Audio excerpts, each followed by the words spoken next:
Marcus was a quiet man, someone most people passed by without noticing.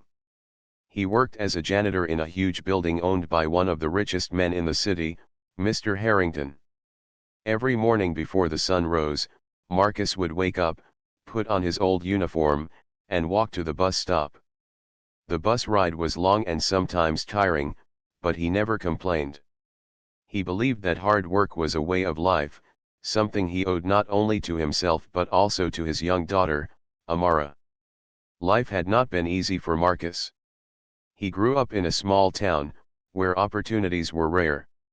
As a boy, he had dreams of becoming a teacher, but those dreams slipped away when his parents fell sick and he had to start working to support his family. Years later, he found himself in the city, sweeping floors, polishing windows, and making sure offices sparkled before important people came in for their day. It was not the life he once imagined, but he carried himself with quiet dignity. Marcus's pride and joy was Amara, a bright 12-year-old girl with eyes full of curiosity. She loved reading books, listening to foreign music, and practicing languages she picked up from old library materials. When Marcus saw her studying late into the night with a small lamp on, he often reminded her to rest. But deep down, he admired her determination. He knew she was special. She had a gift that could take her far, even if he couldn't yet see how. Every evening, after finishing his shift, Marcus would come home to their modest apartment. It wasn't much: two small rooms, simple furniture, and a kitchen that always smelled faintly of the stew Amara liked to make, but it was filled with love. They would sit together at the small dining table, and Marcus would ask her about school. Amara would tell him about the new words she learned, sometimes surprising him by speaking entire sentences in a language he didn't understand. One evening, Amara excitedly told him, "Papa, I learned how to say good morning in Italian, French, and German today." She then repeated each phrase with perfect pronunciation. Marcus chuckled and clapped his hands softly. "You're amazing, Amara. You'll go places I never could," he said with pride. Those moments gave him strength. Even when his feet ached from standing all day or when his uniform smelled of cleaning supplies, he carried on. His love for Amara pushed him forward. He wanted her to have the chances he never had, to walk into rooms not as a janitor but as someone respected for her mind and heart. At work, Marcus was often invisible. The executives and workers in the tall glass offices rarely looked at him. Some gave a nod of thanks, but most acted as if he were part of the furniture. He didn't let it bother him. He wasn't there for recognition. He was there to earn enough for rent, food, and Amara's school supplies. But sometimes, when he saw how the wealthy lived, the fine suits, the expensive cars, the sparkling jewelry, he wondered what it would be like if Amara could live in that world. Not because of the riches, but because he knew she deserved a stage big enough for her talents. He often whispered to himself, "One day, she'll shine." Mr. Harrington, the billionaire who owned the building, was a man of power. He was used to being surrounded by people who said yes to him, people who rushed to meet his demands. Marcus had seen him from afar many times, walking through the lobby with his bodyguards and assistants. He always seemed in a hurry, his mind full of numbers and deals. To him, Marcus was just the man holding a mop in the corner. Still, Marcus never held anger in his heart. He believed respect was earned by how one treated others, not by how others treated him. So, every day, he worked with care. He made sure the floors shined so brightly they reflected the ceiling lights. He kept the trash bins empty and the air smelling fresh. Quietly, he built a reputation among a few kind workers as someone dependable, someone who could be trusted. One winter morning, the city was covered in a thin layer of frost. Marcus arrived early at the building, his breath visible in the cold air. He carried his bucket and tools upstairs, preparing the offices for another busy day. While he was cleaning the windows of the top floor, he overheard executives talking nervously in the hallway. They carried folders and whispered about some document no one could understand. Marcus didn't pay much attention, he wasn't part of their world. Later that day, when the sun was fully out and the office buzzed with activity, Marcus stood in the corner polishing a brass handle. He noticed Mr. Harrington walking into the room with a group of executives. They looked stressed, their faces pale. One of them handed Mr. Harrington a paper written in a language Marcus had never seen before. The billionaire frowned, flipping the pages back and forth. "Isn't there anyone here who can read this?" Mr. Harrington asked sharply. The room fell silent. Some executives shook their heads, others looked away. It was clear no one could. Marcus, though curious, stayed focused on his task. He knew better than to involve himself in matters that didn't concern him. Still, he couldn't help but think of Amara. She often surprised him with her ability to understand strange words. He wondered if she would know what was written on that paper. As the day ended and Marcus walked home, that thought stayed with him. He found Amara sitting at the table with a book open, scribbling notes in the margins. She looked up with a smile. "Papa, did you know the word bibliothek means library in German?" she asked. Marcus smiled back, shaking his head in wonder. He sat down beside her, listening as she explained new words. Her voice was full of passion, her eyes shining. At that moment, Marcus felt both hope and worry. Hope because he knew Amara had a rare gift, and worry because he didn't know if the world would ever give her a chance to show it. That night, he prayed quietly before bed, asking for strength to keep going and for a door to open for Amara. He didn't know that soon, fate would place her directly in front of the most powerful man in his workplace, giving her a stage larger than either of them had ever imagined. The next morning started like any other. Marcus woke up before the sun, his body already accustomed to the routine. He brewed a small pot of coffee, set aside bread and butter for Amara, and quietly prepared for his long shift. While he tied his shoelaces, Amara sat at the table, humming a song in Spanish that she had picked up from the radio. "You sound happy today," Marcus said with a smile. Amara grinned. "I'm practicing, Papa. I want to sound fluent. My teacher said when you learn a new language, you have to think in it, not just translate from English." Marcus admired her wisdom. She was only 12, yet she spoke with the maturity of someone older. "Keep practicing, Amara. One day, people will listen to you and be amazed." With that, he kissed her forehead and left for work, his heart lightened by her determination. When Marcus arrived at the office building, the atmosphere was different. People were rushing through the halls with worried faces. Phones were ringing constantly, and groups of executives were whispering anxiously. He didn't know the details, but he could sense something important was happening.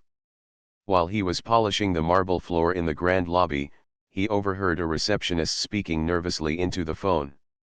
"Yes, sir, but we don't have anyone who can read it." "We're still looking." Marcus frowned slightly. He guessed it had something to do with the strange document from yesterday. He carried on with his work, but curiosity tugged at his thoughts. Around mid-morning, Mr. Harrington himself walked through the lobby with several assistants trailing behind. His expression was sharp, his steps fast. He carried a folded document in his hand. When he stopped at the reception desk, everyone around him grew silent. "Has no one figured this out yet?" he asked, his voice carrying authority. The receptionist shook her head nervously. "No one, sir. We've tried contacting outside help, but it will take time." Mr. Harrington sighed in frustration. He turned slightly and noticed Marcus standing nearby, polishing the railings. For a moment, his eyes lingered. He seemed almost amused by the thought that entered his mind. "Hey, you," Mr. Harrington said, pointing at Marcus. "Don't you have a daughter?" Marcus straightened up, surprised to be spoken to directly. "Yes, sir. I do." Mr. Harrington raised the document and waved it slightly. This is written in a language none of these so-called experts can understand. If your daughter can translate this, I'll double your pay. The assistants around him chuckled softly, as though it was a joke. Marcus froze. He wasn't sure how to respond. Part of him felt insulted. The billionaire was clearly not serious. But another part of him thought about Amara. He had seen her read strange words before. Maybe, just maybe, she could do this. Sir, Marcus said carefully, my daughter is very bright. She has studied languages, even on her own. I believe she could try. Mr. Harrington smirked. Fine. Bring her here tomorrow. Let's see if she's as brilliant as you claim. He handed the folded paper to Marcus, who accepted it with trembling hands. As the billionaire walked away, Marcus stood rooted to the spot. His heart raced. Was this a chance for Amara to prove herself? Or was it simply a moment of mockery that would embarrass them both?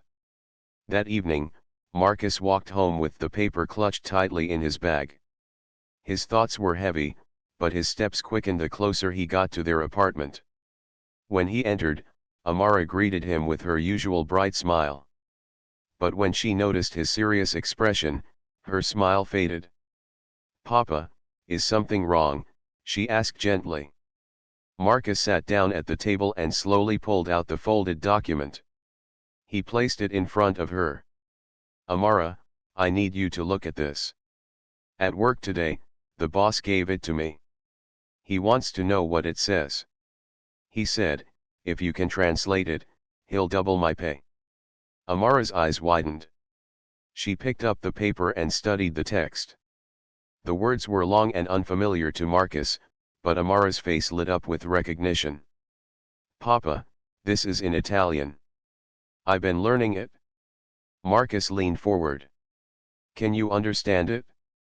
Amara began reading out loud, stumbling over a few phrases but quickly finding her rhythm. She explained that the document spoke about an upcoming business deal with an Italian company, outlining important terms and details. Marcus stared at her in awe. You can really read this? Amara nodded proudly. Yes, Papa. It's not perfect, but I understand most of it. I can practice tonight and make sure I get every word right. Tears welled in Marcus's eyes, though he quickly blinked them away. He didn't want her to see his emotion. You're amazing, Amara. Tomorrow, you'll show them who you are. That night, Amara stayed up late, carefully translating every line with the help of her books and notes. Marcus watched her from the doorway, his heart full of pride. He whispered a quiet prayer of thanks, hoping tomorrow would change their lives. The next day, Marcus and Amara walked together to the tall building. She wore her neatest dress, her hair tied back with a simple ribbon. She clutched a small notebook in her hands, where she had written her translation. As they entered the lobby, people looked at them curiously. It was unusual for Marcus to bring anyone with him. When Mr. Harrington arrived, his eyebrows rose in mild surprise. So, this is your daughter, he asked. Yes, sir, Marcus replied. This is Amara. Amara stepped forward politely and gave a small nod. She was nervous, but she remembered her father's words, one day, you'll shine. Mr. Harrington handed her the paper. Go ahead. Impress me. Amara took a deep breath, opened her notebook, and began to read. Her voice was calm but clear. She translated each sentence, explaining the meaning behind certain phrases, and even added context about cultural expressions that might not make sense in English. The room grew silent. Executives who had laughed the day before now leaned forward, listening intently. Mr. Harrington's expression changed from amusement to shock. By the time Amara finished, there was no doubt she had understood everything. When she stopped, the room burst into whispers of disbelief. Mr. Harrington looked at Marcus, then at Amara. For once, the powerful billionaire was speechless. Finally, he said slowly, remarkable. Truly remarkable. Marcus's heart swelled with pride. He looked at his daughter, standing tall and confident, and knew this was only the beginning. The office was unusually quiet after Amara finished speaking. The soft hum of computers and the ticking of a clock on the wall were the only sounds. Every executive in the room looked at her with surprise, and some even with admiration. This was not what they expected from the daughter of a janitor. Mr. Harrington leaned back in his leather chair, his sharp eyes fixed on Amara. For a moment, it seemed like he was studying her, trying to figure out how someone so young could handle something so complicated. Finally, he broke the silence. "Tell me again," he said, tapping the paper on his desk. "How did you know all of this? Did your father teach you?" Amara glanced nervously at Marcus, who gave her an encouraging nod. She straightened her back and replied softly, "No, sir. I taught myself. I love languages. I spend hours in the library, reading books and listening to recordings. My father always encourages me to learn." The executives exchanged glances. Some of them whispered to each other, their expressions shifting from disbelief to admiration. Mr. Harrington raised an eyebrow. "So, you're telling me you learned all this, just from books?" "Yes, sir," Amara answered with confidence. "Books and practice. I believe every language opens a new window to the world. This one," she pointed to the document, "is Italian.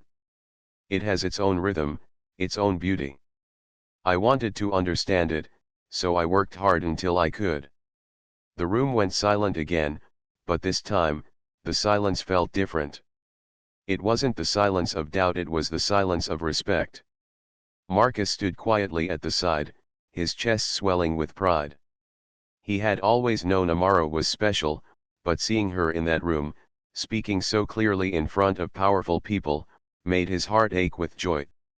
He remembered all the nights she stayed up late, scribbling in her notebooks, and all the mornings she rushed to tell him new words she had learned. Now, the world was finally noticing what he had seen all along. Mr. Harrington leaned forward, resting his elbows on the desk. "Impressive," he said at last. "Very impressive. But tell me, Amara, do you know any other languages?" Amara's lips curled into a small smile. "Yes, sir. I know some French and Spanish too. I'm still learning, but I can understand a lot." This time, the executives couldn't hide their surprise. One of them, a woman in a navy blue suit, asked curiously, "Could you give us an example?" Amara nodded politely. She thought for a moment, then recited a short greeting in French, followed by a proverb in Spanish. Her accent was soft but accurate, enough to make the executives exchange impressed looks once again. Marcus could see the shift happening in the room. Just yesterday, many of these people wouldn't even look at him, treating him as though he were invisible. But now, their eyes were full of admiration for Amara, and indirectly, for him as well. Mr. Harrington clapped his hands once, making everyone flinch slightly. "Well," he said, "it seems I underestimated you, Marcus. Your daughter is a rare talent." Marcus bowed his head humbly. "Thank you, sir. I've always believed in her." Mr. Harrington turned his gaze back to Amara. "Young lady, you've done something today that none of my highly paid staff could do. That takes skill and dedication. I keep my word, your father's pay will be doubled, starting this month." Marcus felt tears prick his eyes, but he quickly blinked them away. He didn't want to cry in front of all those people. Instead, he nodded and whispered, "Thank you, sir." But Mr. Harrington wasn't finished. He leaned back, thoughtful. "Tell me, Amara, what do you want to be when you grow up?" Amara hesitated. She had never been asked that question by someone so powerful before. She glanced at her father, then answered honestly. "I want to work with languages.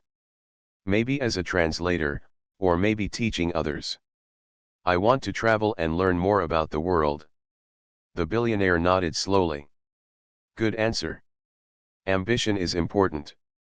The executives began to murmur again, some clearly impressed by her clarity and maturity. For a girl her age, she spoke with surprising confidence. Mr. Harrington suddenly stood up, signaling that the meeting was over. That will be all for today. Marcus, take your daughter home. She's done something extraordinary. I'll be in touch. As Marcus and Amara walked out of the office, the staff members who had once ignored them now looked at them differently. Some even smiled warmly, a few nodding in respect. Marcus held his daughter's hand firmly, proud of her strength. On the way home, Marcus and Amara sat side by side on the bus. The city lights blurred outside the window, and the air was filled with the faint sound of traffic. Marcus turned to her, his voice low but full of emotion. Amara, do you realize what you did today? You showed them that brilliance doesn't depend on where you come from. You made them see you for who you are. Amara leaned her head on his shoulder. I just wanted to make you proud, Papa. He smiled, his eyes glistening. You've always made me proud. But today, the whole world saw what I already knew. That night, when they returned to their apartment, Marcus cooked a simple dinner: rice and vegetables. They ate together, talking excitedly about the day. Amara couldn't stop smiling, and Marcus couldn't stop thanking her. Before going to bed, Amara opened her notebook again. Papa, she said softly, I want to keep learning. If I can do this now, imagine what I can do in a few more years. Marcus nodded, placing a gentle hand on her shoulder. And I'll be right here, cheering for you every step of the way. As she drifted off to sleep that night, Marcus sat quietly by the window, thinking about the future. For the first time in a long time, he felt hope. Real hope. His daughter's talent had opened a door, and he knew that once a door like that opened, there was no going back. Somewhere across the city, in his grand mansion, Mr. Harrington was also thinking about the girl who had surprised him. He was not a man easily impressed, but something about Amara's calm intelligence had left a mark. She had reminded him that brilliance could come from the most unexpected places. The wheels of change had started turning. And though neither Marcus nor Amara fully understood it yet, this was only the beginning of a new chapter in their lives, one where her gift would take her far beyond what they had ever imagined. The following days at the office felt very different for Marcus. For years, he had been almost invisible, just the man who cleaned the floors, emptied the trash, and polished the glass doors. But now, people looked at him with new eyes. Some nodded politely when they passed by. Others stopped for a brief word, asking about his daughter or complimenting her skills. It was strange for Marcus, but also heartwarming. He wasn't used to attention, but he was proud that Amara's brilliance had changed the way people saw him. At home, Amara continued her studies with even greater excitement. Every evening, she spread her books across the small table, her notebooks filled with scribbles in different languages. Sometimes Marcus sat nearby, pretending to read the newspaper, but really he was just listening. The sound of her soft voice repeating words in Italian or French filled their small apartment with music that gave him hope. One Friday afternoon, while Marcus was mopping the hallway, a man in a gray suit approached him. It was Mr. Carter, one of the senior executives who had been present when Amara translated the document. Marcus, he said kindly, I wanted to say something. Your daughter is remarkable. I've never seen someone her age with such talent. You must be very proud. Marcus smiled humbly. Thank you, sir. She's always loved learning. I just try to support her as best I can. Mr. Carter nodded. Well, you're doing a fine job. I hope she gets every opportunity she deserves. That evening, Mr. Harrington himself called Marcus into his office. Marcus entered carefully, nervous as always when standing before the billionaire. Sit down, Mr. Harrington said, his tone softer than usual. Marcus obeyed, holding his cap in his hands. "I've been thinking about your daughter," Mr. Harrington began. "Children like her come once in a lifetime. They have gifts that can't be wasted. She impressed me not only because she could read that document, but because of the way she explained it. She has real understanding, not just memorization." Marcus felt his chest swell with pride. Mr. Harrington continued, "I want to help her. I can connect her with tutors, provide her with resources, maybe even secure her a scholarship when the time comes. She deserves the best education possible." For a moment, Marcus couldn't speak. His throat tightened with emotion. Finally, he managed, "Sir, that would mean the world to us." "Thank you." Mr. Harrington gave a short nod. "Don't thank me yet. It's not charity, it's investment. I believe in potential, and your daughter has it. The world needs more people like her." Marcus left the office that day with his heart full. He couldn't wait to tell Amara the news. When he arrived home, she was sitting at the table, writing in her notebook. "Papa, look," she said excitedly. "I wrote a whole page in Italian today without looking at a dictionary." Marcus sat beside her and gently placed his hand on hers. "Amara, listen. Mr. Harrington wants to help you. He said he can arrange tutors and resources so you can study properly." Amara's eyes widened. "Really, Papa? That means I could learn even more." Marcus chuckled. "Yes, my little star. You've opened a door, and now you can walk through it." The weeks that followed were like a dream. True to his word, Mr. Harrington arranged for Amara to meet a language tutor twice a week. The tutor was amazed at her natural ability and often told Marcus that Amara was years ahead of her age. She picked up grammar rules quickly, remembered words easily, and even started learning small bits of Latin to understand the roots of European languages. At school, Amara's teachers noticed the change too. She raised her hand more often, spoke with greater confidence, and even helped her classmates with difficult lessons. Some children admired her, while others were curious about how she knew so much. But Amara stayed humble, always reminding them, "I just love to learn." For Marcus, life began to shift in small but meaningful ways. With his doubled pay, he could buy Amara new books without worrying about rent. He even managed to fix the old heater in their apartment so that winter nights were warmer. He still worked hard every day, but his steps felt lighter, his heart stronger. Yet, not everything was perfect. Some people in the building whispered behind his back. They couldn't understand how a janitor's daughter could outshine people with expensive educations. A few executives even muttered that it was just luck. But Marcus ignored them. He knew the truth: Amara's gift was real, and no amount of doubt could erase it. One afternoon, as Amara sat in the grand lobby waiting for her father to finish work, Mr. Harrington walked by.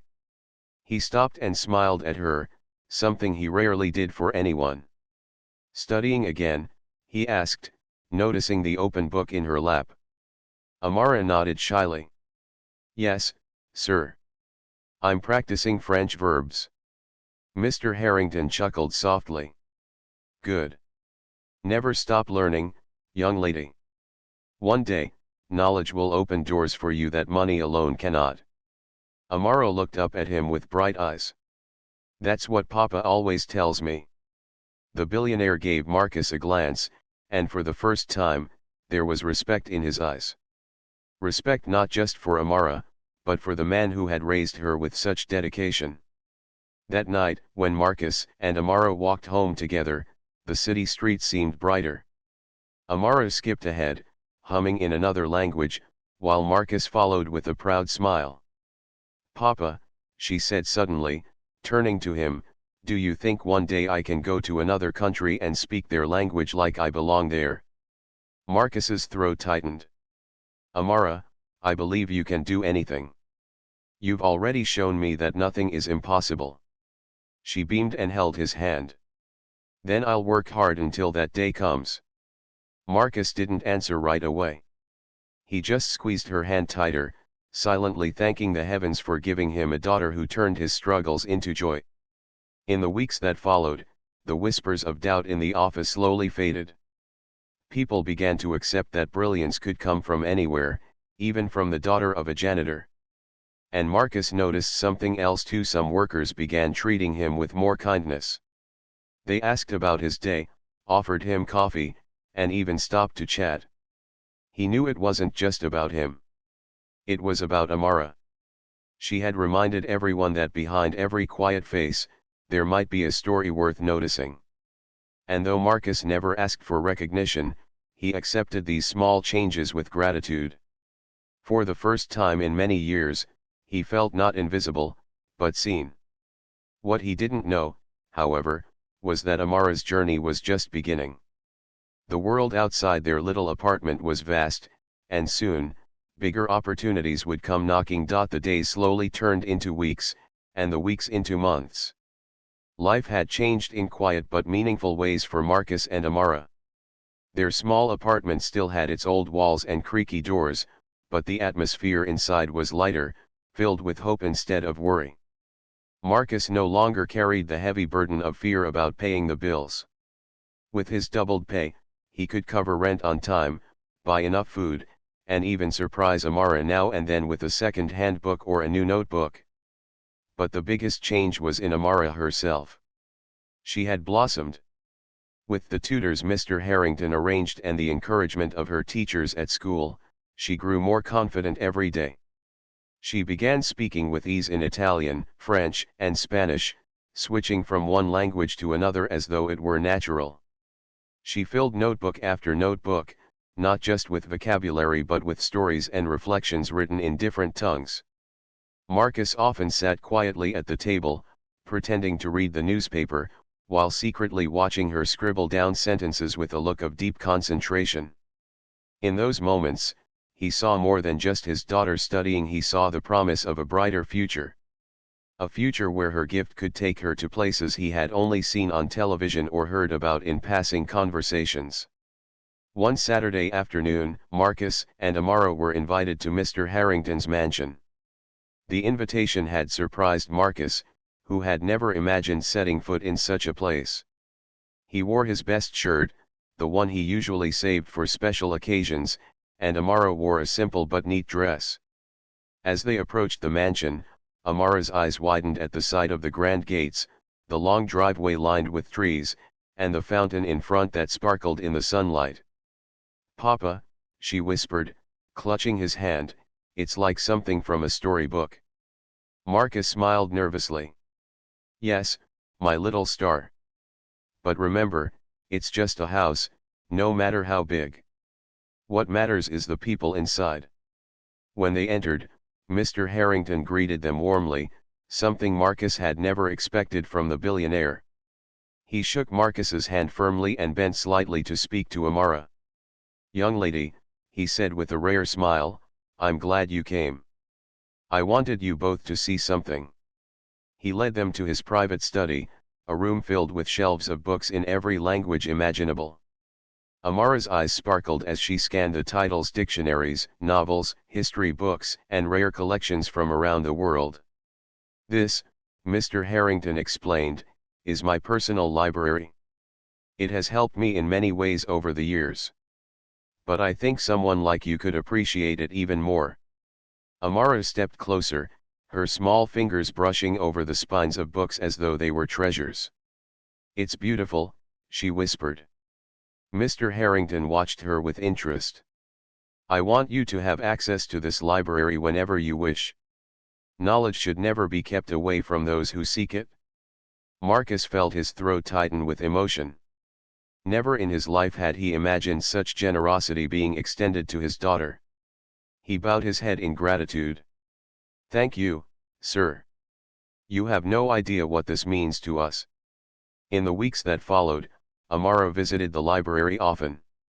Each time she returned home with her eyes glowing, eager to share what she had read. She introduced Marcus to new words, explained pieces of history, and even read poetry aloud in different languages.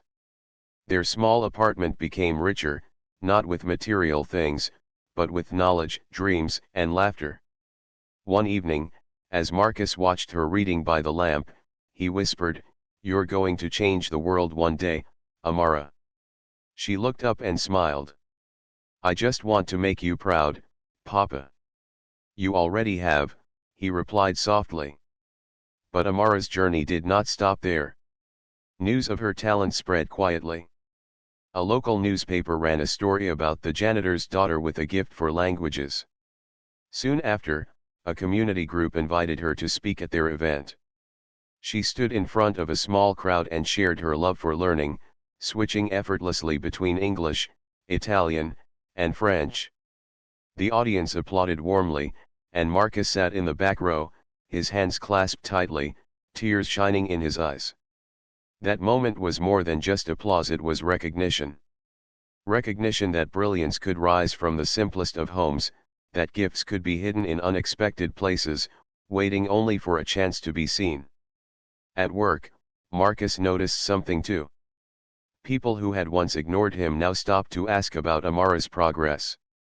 Some even asked him for advice about raising children. He never bragged, he simply smiled and said, "Encourage them. Believe in them. That's all children need." One chilly evening, as father and daughter walked home under the soft glow of streetlights, Amara asked, "Papa, do you ever wish you had a different life?" Marcus thought for a moment. "Sometimes, yes. But if I had a different life, maybe I wouldn't have had you. And you, Amara, are the best part of my life." She squeezed his hand tightly. "Then we'll make this life better, together." And in that simple sentence, Marcus realized the truth, they already were. As time passed, the bond between Marcus and Amara grew even stronger. She kept working hard, chasing her dream of becoming someone who could bridge worlds through language. He kept supporting her with all his strength, knowing that every sacrifice he made was worth it. One day, when she was much older, Amara would step onto a stage far bigger than Mr. Harrington's office. She would stand before people from around the world, speaking in languages that connected them instead of dividing them. And when she did, Marcus's quiet sacrifices would be the foundation of her success. But for now, in their little apartment, life was simple and sweet. Marcus cooked dinner, Amara studied, and together they filled their home with love, hope, and dreams. The billionaire had kept his promise and changed their circumstances, but the true strength had always been within them, the strength of a father's belief and a daughter's determination. As Marcus looked at Amara one evening, bent over her books with the lamplight glowing on her face, he thought of the moment that started it all, the billionaire's careless challenge, "If your daughter can translate this, I'll double your pay." What had begun as a remark meant in jest had become the key that unlocked their future. And as Marcus leaned back in his chair, a smile on his lips, he whispered to himself, "The world finally sees what I've always known, my daughter is a star." And in that quiet room, filled with books, laughter, and hope, their story of struggle had turned into a story of triumph.